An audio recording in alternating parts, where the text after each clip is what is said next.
The spirit of the age in which they lived must account for the superstitious turn of mind of many sovereigns in the past. The fact that we are now acquainted with the laws which determine the movements of comets, so that we are able to predict their appearance, has caused us to cease to pray that we may be preserved from their malevolent influence. And no longer now, as happened in the 10th century, would an European army flee in terror before one of them. But from their movements not being understood, and hence regarded of supernatural character, they were a source of fear. They were dreaded as the precursors of calamity, because it was shown that comets had preceded the death of such rulers as Caesar, or Constantine the Great, or Charles V. It was demonstrated that comets had been seen before the invasion of Greece by Xerxes, before the Peloponnesian War, before the civil wars of Caesar and Pompey, before the fall of Jerusalem, before the invasion of Attila, and before the greatest number of famines and pestilences that have afflicted mankind. Hence it is not surprising that Louis the Debonair was frightened by the comet which appeared during Holy Week of 837. The first morning after it had been seen he sent for his astrologer. "Go," said he, "onto the terrace of the palace, and come back again immediately and tell me what you have noticed, for I have not observed that star before, and you have not shown it to me, but I know that this sign is a comet, it announces a change of reign and the death of a prince."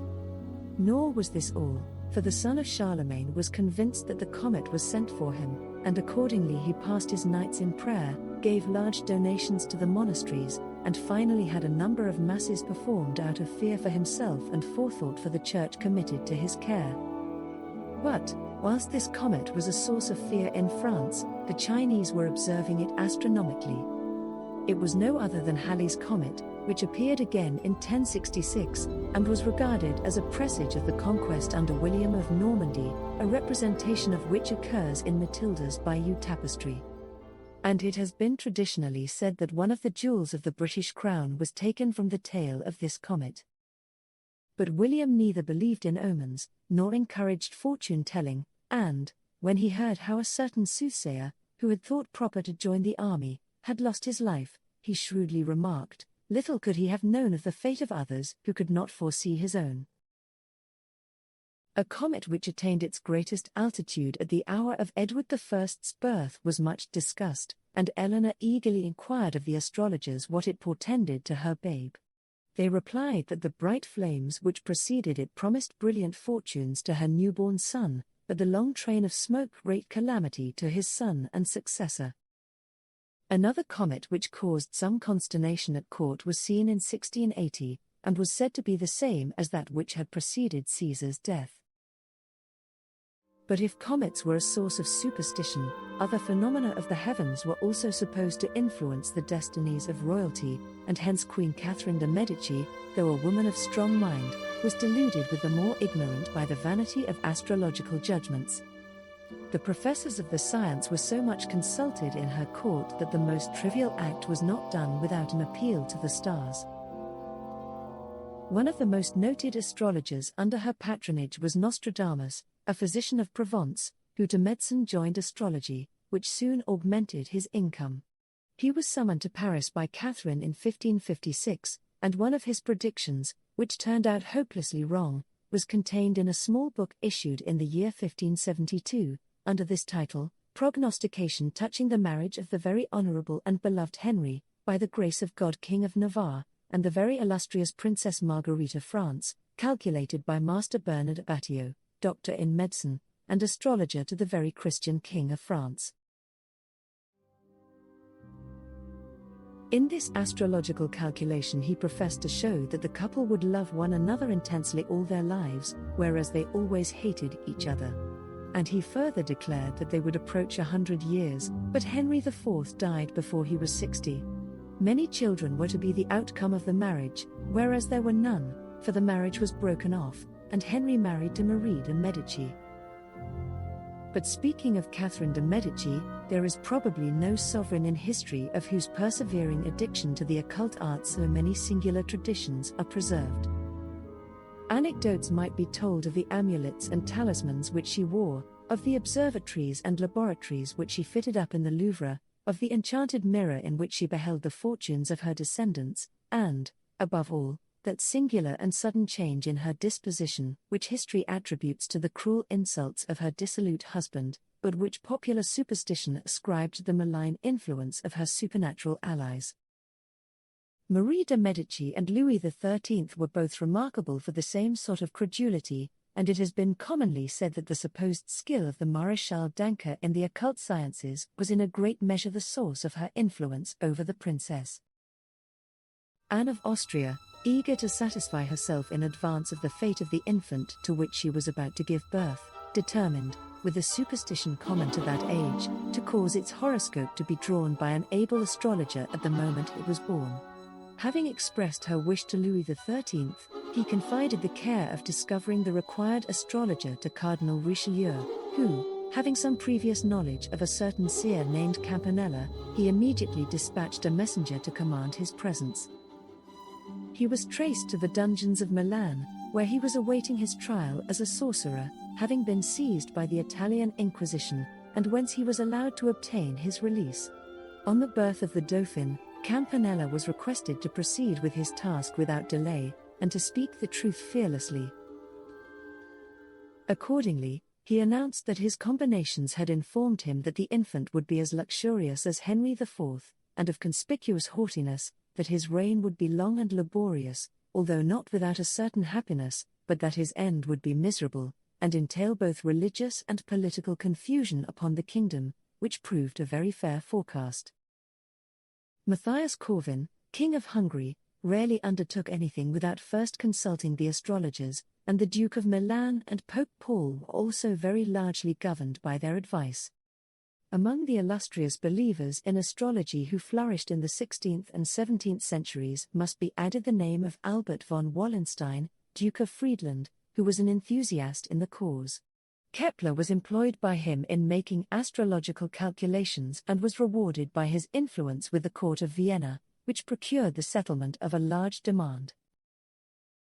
Then there was the astrologer John Gadbury, who in the nativity cast for the illustrious Prince of Denmark, informs us that it is an aphorism nearly as old as astrology itself, that if the lord of the ascendant of a revolution be essentially well placed, it declares the native to be pleasant, healthful, and of a sound constitution of body, and rich in quiet of mind all that year, and that he shall be free from cares, perturbations, and troubles. Indeed, the drawers of horoscopes in bygone years had a busy and lucrative time, and one Thurneser, a famous astrologer, who lived at the Electoral Court of Berlin, was at the same time physician, chemist, drawer of horoscopes, almanac maker, printer, and librarian. His reputation was so widespread that scarcely a birth took place in families of any rank in Germany, Poland, Hungary, or England, without his being announced of the precise moment of birth. Turning to sorcery and magic, Charlemagne, it is said, had a talisman, to which frequent allusion is made in traditional history, and which the late Emperor Napoleon III, when Prince Louis Napoleon, was stated to have in his possession. This curiosity, which was described in the Parisian journals as la plus belle relique de l'Europe, has long excited much interest in the archaeological circles on the continent. It is of fine gold, of a round form, set with gems, and in the center are 2 sapphires, and a portion of the Holy Cross. This talisman was found on the neck of Charlemagne when his tomb was opened, and was presented to Bonaparte. Similarly, Henry VIII had so great a superstitious veneration for the traditional virtues of a jewel which had for ages decked the shrine of Thomas à Becket at Canterbury, that he had it set in a ring, which he constantly wore on his thumb. The jewel was known as the Royal of France, having been presented to the shrine of the murdered Archbishop by Louis VII. After the Battle of Culloden, the baggage of Prince Charles Edward fell into the hands of the Duke of Cumberland's army, when many private and curious articles came into the possession of General Bedford. Among others was a stone set in silver attached to a ring which, it has been suggested, the superstitious prince may have obtained on the continent as a charm, and carried as a protection in the hazardous enterprise in which he was engaged. It was a ruby bloodstone, having on one face the figure of Mars, and on the other face was a female naked figure, probably Isis. It has oftentimes been a matter of surprise that a person of so strong a mind as Charles V of Spain should have yielded to the popular superstition of his day as to put faith in amulets and talismans. But that he did so is evident, from the care with which he preserved certain amulets, and from his sending one of them to his chamberlain when supposed to be ill of the plague. In his jeweled coffers were stones set in gold, for stopping blood, 9 English rings, a specific against cramp, a blue stone for expelling the gout, 4 stones in gold settings, of singular efficacy in curing the plague, and other charms of the same kind.